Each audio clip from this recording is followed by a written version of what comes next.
Tubig. Malamig at madilim na tubig. You try to scream, pero puro alat at buhangin lang ang pumapasok sa lalamunan mo. It's heavy, so heavy. You try to reach for the surface, but the light is getting smaller and smaller. May nakakapit sa binti mo. Mahigpit, malamig. Akala mo damong dagat, but then you feel the nails digging into your skin. Bumaon yung mga kuko sa laman mo. Hinihila ka pababa. You kick, you thrash, pero sobrang lakas ng hatak. You look down into the pitch black water at may nakita kang mukha na nakangiti sa'yo. Isang mukhang may matatalim ng ngipin. Rows and rows of needles. At yung mga mata niya, pure black, no whites, just an endless void staring back at you.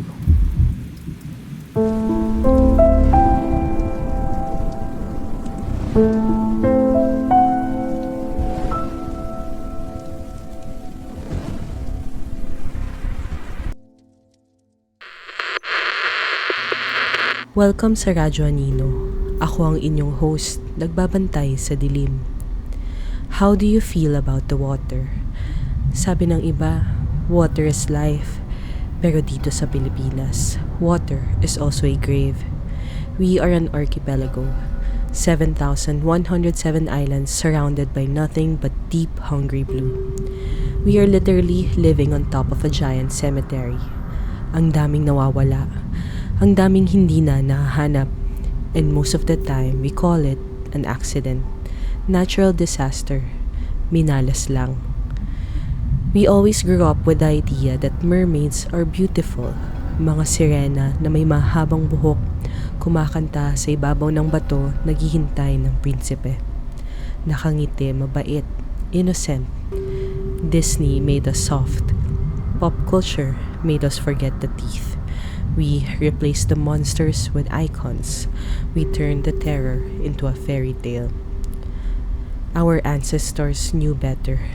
Bago pa man dumating ang mga Kastila, our forefathers respected the waters because they knew exactly what lived beneath them. Ang mga bantay tubig. These are not princesses. Hindi sila mga dalagang nangangailangan ng tulong. Sila ang dahilan kung bakit may mga mangingisdang hindi na umuuwi. Sila ang dahilan kung bakit may mga batang nawawala sa tabing ilog kahit abot kamay lang ang pampang. In this episode, we dive into the deep end. Iwanan niyo muna yung mga fantasies ninyo tungkol kay Ariel o Jezebel. We are talking about the real horrors of the Philippine waters. Ang mga kwentong inilibing sa ilalim ng alon at ang mga nilalang na hanggang ngayon ay nag-aabang pa rin sa inyong paglangoy.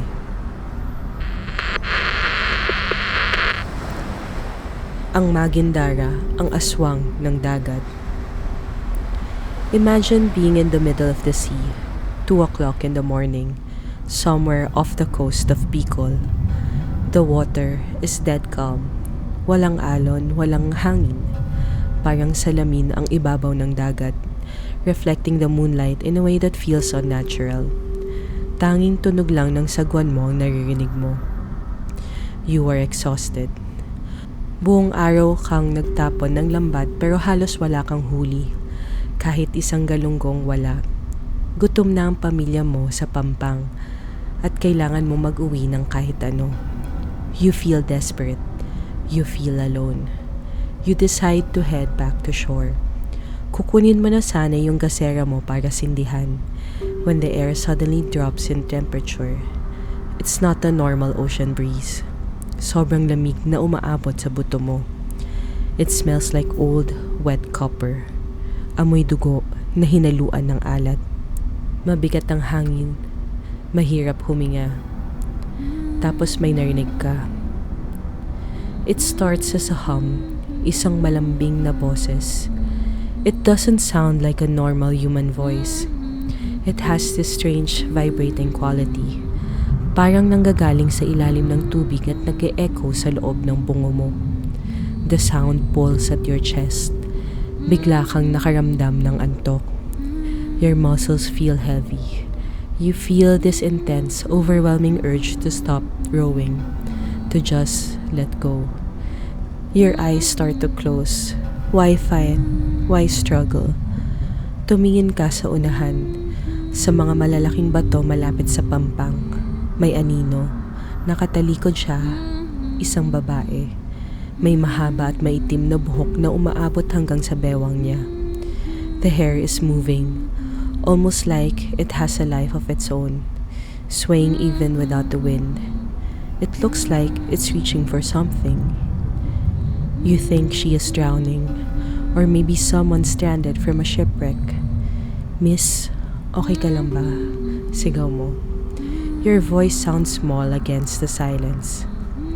Humawak ka sa sagwan at dahan-dahan mong nilapitan yung bato. The closer you get, the clearer the song becomes. It's so beautiful it makes your eyes water. You start remembering things, your childhood, the face of someone you lost, the feeling of home. It's a trap, a psychological net designed to lower your guard. Your heart rate slows down, you feel safe. Pero habang papalapit ka, the moonlight hits her body at nakita mo yung kaliskis. They are not silver, they are not gold. The scales are the color of bruised flesh, deep purples and toxic greens. They are jagged, sticking out like broken glass. Parang balat ng makamandag na ahas na matagal nang nabubulok sa ilalim ng dagat. And the smell, it's unbearable now. The smell of rotting meat and stagnant water. Tumigil siya sa pagkanta. Dahan-dahan siyang lumingon. And that's when your soul leaves your body. Walang puti ang mga mata niya. Pure glossy black, parang mata ng insekto. Her skin is pale, almost translucent na parang matagal nang nababad sa tubig. You can see the dark veins pulsing underneath, black blood flowing through them. And then she smiles. Yung bibig niya, it doesn't end where a human's mouth should. Humati ito hanggang sa tenga niya. Rows of needle-like teeth, layered like a shark's, glistening with thick black saliva. Nakatitig siya sa leeg mo.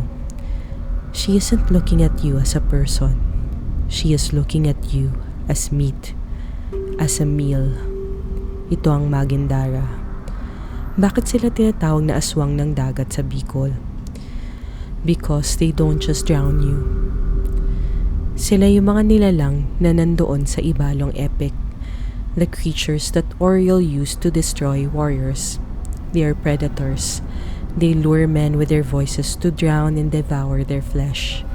They are the nightmare that mends the gap between the sea and the grave. You try to row backward. You pull the paddle with all your strength. Pero sumabit yung sagwan sa isang bagay sa ilalim ng tubig. Tinignan mo. May kamay na nakakapit sa kahoy. Isang maputla, webbed hand with long black claws. The fingers are wrapping around the wood, squeezing it until it splinters.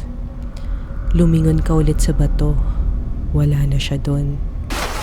Yung tubig sa gilid ng bangka mo, bumula. Biglang may sumunggab sa braso mo.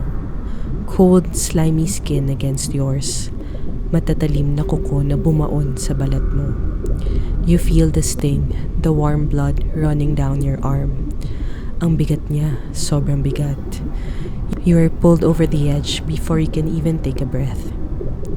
The last thing you see before the water swallows you is her face inches away from yours, her throat vibrating with that same haunting song, even as she opens her jaws wide to snap your neck. And as you sing, you realize the song wasn't for you. It was a dinner bell for the others.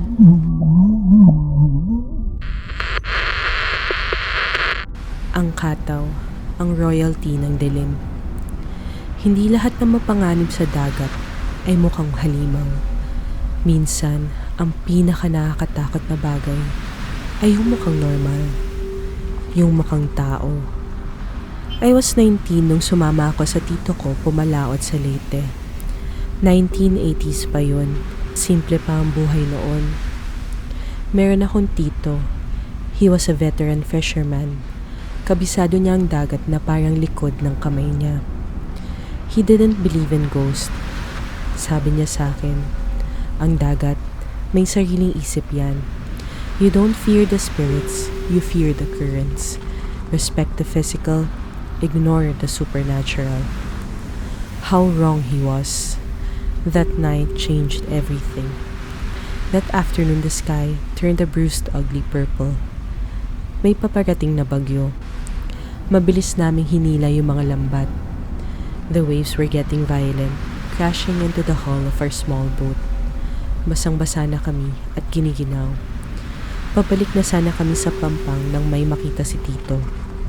Sa di kalayuan, may isang maliit na bangkang kahoy na nakataob. At may malalaking nakakapit doon. Kaway ng kaway.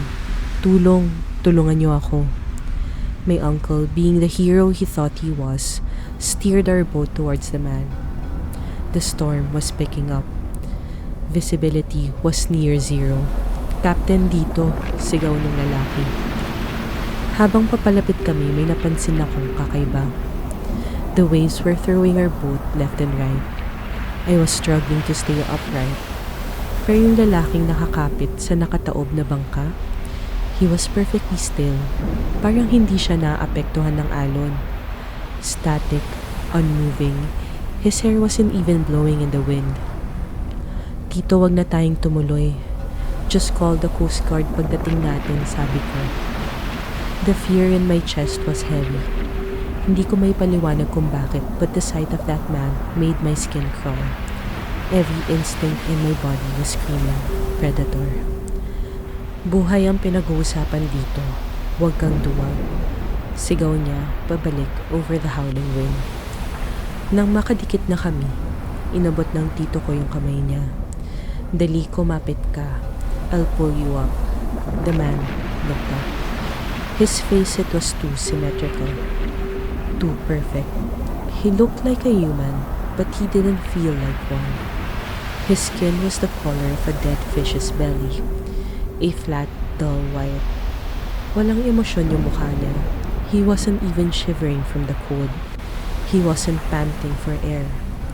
In the middle of a freezing storm, staring at the rescuer, he just had this blank, dead stare. At hindi siya kumakulat. Not even once. Yung mga mata niya parang salamin na walang kaluluwa sa likod. There was no warmth, no fear, only hunger. This is what the Visayans call the kataw, ang pinakamataas na uri ng mga bantay tubig. Royalty of the deep. They don't have fish tails like the sirena. May paa sila. They look entirely human. Ang pinagkaiba lang, may maliliit silang palikpik sa braso at hasang sa gilid ng katawan na tinatago nila sa ilalim ng damit. They disguise themselves as fishermen in distress. They exploit human compassion as a weapon. They use our goodness to kill us. Tito, bitawan mo siya. Sigaw ka na makita ko yung kamay ng lalaki. It wasn't a normal hand. The fingers were too long. Too many joints. The skin was webbed at the base. Pag-apot ng tito ko sa kamay niya, I heard a sickening wet crack. Napasigaw si Tito. The man's grip was like iron. He didn't pull himself up into the boat. He stayed in the water and started pulling my uncle down. And then slowly, the man smiled. Not a smile of relief, a smile of satisfaction. The man opened his mouth and I saw the gills on his neck flare open. Gasping for the air he didn't even need. His skin started to shift, scales emerging from under his shirt like thousands of tiny gnawings. Bago pa ako makagalaw, hinila niya na si Tito pababa. My uncle's fingers scraped against the wooden edge of our boat, leaving bloody marks. He looked at me with pure terror in his eyes. The eyes of a man who realized his logic was useless. Isang malakas na hatak niya at nawala silang dalawa sa ilalim ng maiitim na alon. I lunged for the side of the boat, screaming his name until my lungs burned. I looked into the water. The storm was making everything white and chaotic. Pero sa mismong spot kung saan sila lumubog, the water was perfectly terrifyingly still. Parang may humikop sa lahat ng enerhiya doon. Umuwi akong mag-isa. I had to explain to my aunt kung bakit hindi na makakauwi ang asawa niya. Walang nahanap na katawan. Sabi ng mga pulis na lunod lang daw. Normal accident. Just another victim of the sea. Pero hanggang ngayon, kapag umuulan ng malakas, I can still hear that bone snapping. At naiisip ko yung ngiti ng lalaking yun. Ang Shokoy ng Bagobo River ang nalulunod na kaluluwa. Lahat sila sinabihan akong baliw. They called me a lunatic. Sabi nila, gawa-gawa ko lang daw yung kwento para makakuha ng atensyon. Na hindi ko daw matanggap yung nangyari, kaya ako nag-iimbento ng mga halimaw. Pero alam ko kung ano ang nakita ko sa Bagobo River. Water doesn't lie. Water remembers everything. Ang pangalan ko ay Cesar. Dito na ako lumaki sa Surigao del Sur. Yung ilog namin, sikat siya. Paborito siya ng mga turista.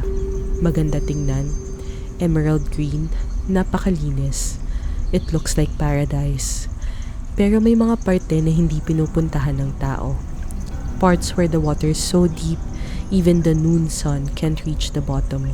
That's where they hide. Bata pa lang ako, may nangyari na sa akin dun. I was swimming alone near a cave entrance submerged in the river.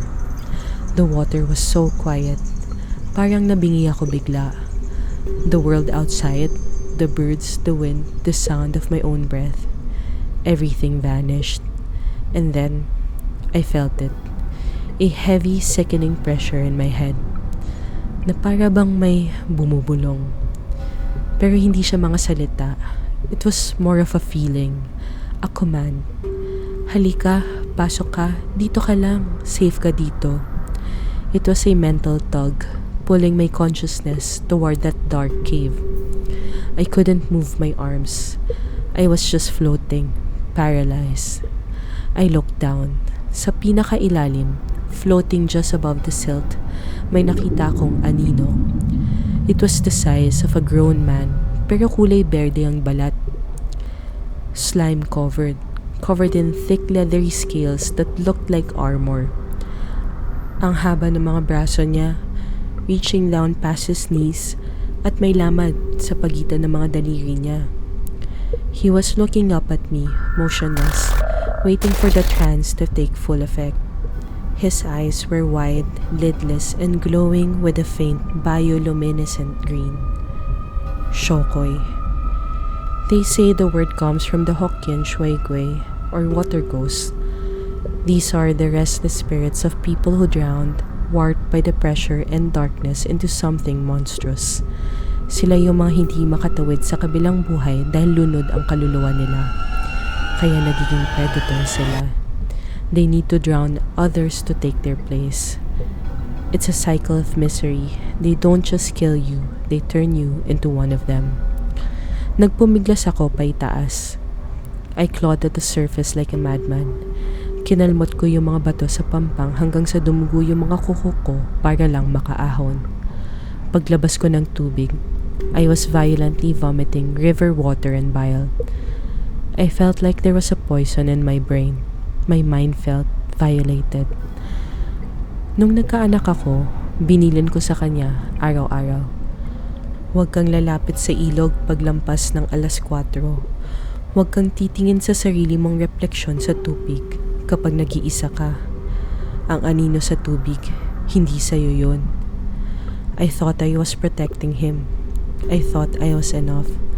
Pero yung mga Shokoy, they have all the time in the world. 10 years, 20 years, wala lang yun sa kanila. They are patient. They are efficient. One afternoon in 2014, hindi umuwi yung anak ko. 8 years old lang siya, si Benji. I ran to the river. I was screaming his name until my throat felt like it was bleeding. Benji, Benji, nasaan ka? Walang sumasagot. The river was just flowing, ignorant and cold. It didn't care about my grief. Sa gilid ng putikan, malapit sa parte kung saan ako muntik na mamatay nung bata pa ako, nakita ko yung tsinelas niya. Nakahanay sila ng maayos, very neat and very deliberate. Parang kalmadong hinubad ng bata bago pumasok sa tubig. There were no signs of a struggle, just a quiet walk into the deep. Napasigaw ako. Tumakbo ako sa tubig na hanggang tuhod ko. I put my head under, opening my eyes in the stinging water. At doon sa ilalim ng madilim na parte ng ilog, nakita ko yung anino, lumalangoy pababa toward the cave. Pero hindi na siya kulay berde. The creature was holding a small body, my son, and as it turned, I saw its face for a split second. The creature's face was shifting, warping, trying to mimic the features of my son. It was stealing his identity, even as it stole his life. It looked at me with my son's eyes, and it smiled, my son's smile, bago ito tuluyang nawala sa loob ng kuweba. Bawal daw akong magbabala sa mga turista.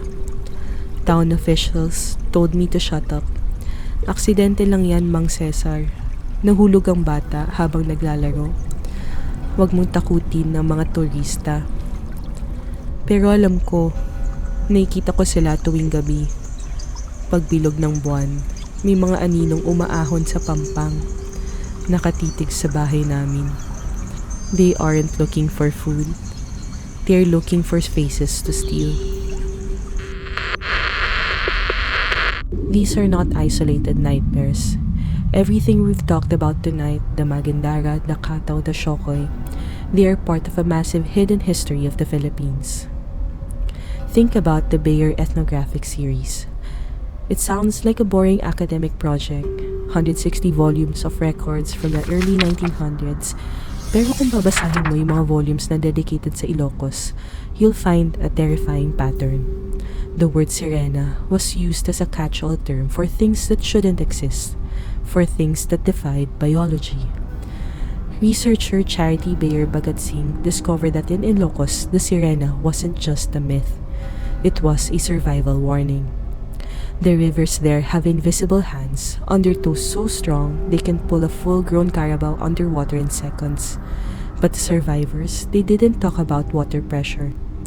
They talked about being touched. They talked about hearing a voice calling their name from the mud. And then there's the Litaw, the husband of the sirena. Isa siyang anito na nakatira sa mga kawayan. Did you know that old folks in Ilocos refuse to cut bamboo near rivers at night? Cursing the Litaw means your family will fall ill with a fishy sickness. Your skin will dry out and peel off like scales until you die. Your blood will turn into salt water. There is a story in the Bayer archives about a sirena who lived in a cave under a church foundation in Angono. When the Spanish built the church, they thought they were burying the old gods.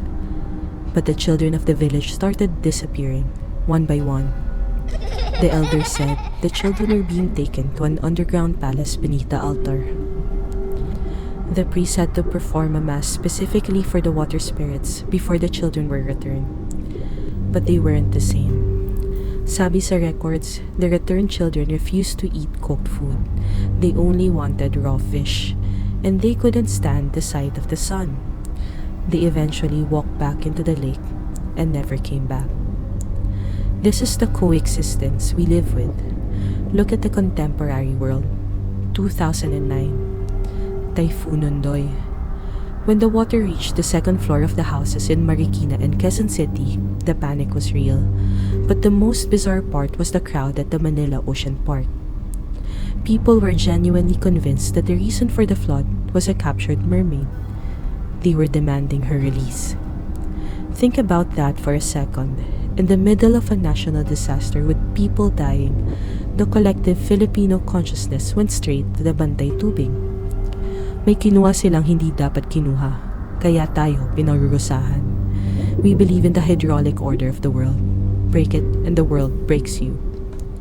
It's the same in Dumaguete. In Negros Oriental, the Silliman University Marine Science Lab is a world-class facility. But every time there's a storm, local fishermen eye those tanks with suspicion. They believe the scientists are keeping a cattle for study. To them, the flood is just a sea's way of knocking on the door to get its sibling back. Science versus folklore. But in the Philippines, folklore usually has the last word. Science tells us that mermaids are just dugongs, large, gentle marine mammals. The word duyong means lady of the sea. But science doesn't explain the smell. That's the detail everyone misses. The olfactory haunting. In every authentic account of a sireno or a litaw, the witness always mentions the smell. A persistent cloying fishy scent that lingers in the air long after the creature is gone. And the ultimate horror isn't that they want to kill us. It's that they remember us. Every person they drown, every soul they steal, it stays with them. The mermaid isn't singing to lure you. She's singing because she's mourning the person she used to be before the water took her. She's mourning the life she lost. Kung nakaligtas ka sa gabi at tuyo pa ang iyong mga paa, consider yourself lucky. Don't forget to subscribe to Radyo Anino. I-like ang episode na ito, i-share sa mga kaibigan mong mahilig mag-swimming sa gabi, at i-comment ang inyong sariling mga kwentong kababalaghan. Have you smelled that fishy scent in a place where it shouldn't be? May nakita ka na bang kakaibang nangyari sa tubig, sa dagat, sa ilog, sa sapa? Ikwento mo naman sa amin. We are listening. Hanggang sa muli, ito ang inyong host nagpapaalala. May mga sikreto ang dilim at hindi lahat ng maganda ay ligtas. Stay dry, stay alive, and most importantly, stay away from the deep.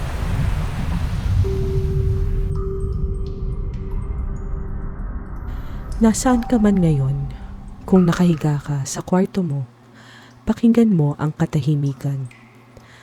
May naririnig ka bang mahinang tulo ng tubig? Isang tumutulong gripo sa banyo. Huwag mong baliwalain yun. Isipin mo, gaano kalalim ang pundasyon ng bahay ninyo? Alam mo ba kung anong klaseng lupa ang nasa ilalim mo? Baka dati itong sapa. Baka dati itong ilog na tinabunan lang. Baka dati itong sementeryo na binaha. May nararamdaman ka bang malamig na hangin sa batok mo? May nakatingin sa'yo mula sa dilim ng hallway. Isang nilalang na maputla, hindi kumukurap, at naghihintay lang na pumikit ka. Huwag kang lilingon. Baka makita mo ang ngiti niya.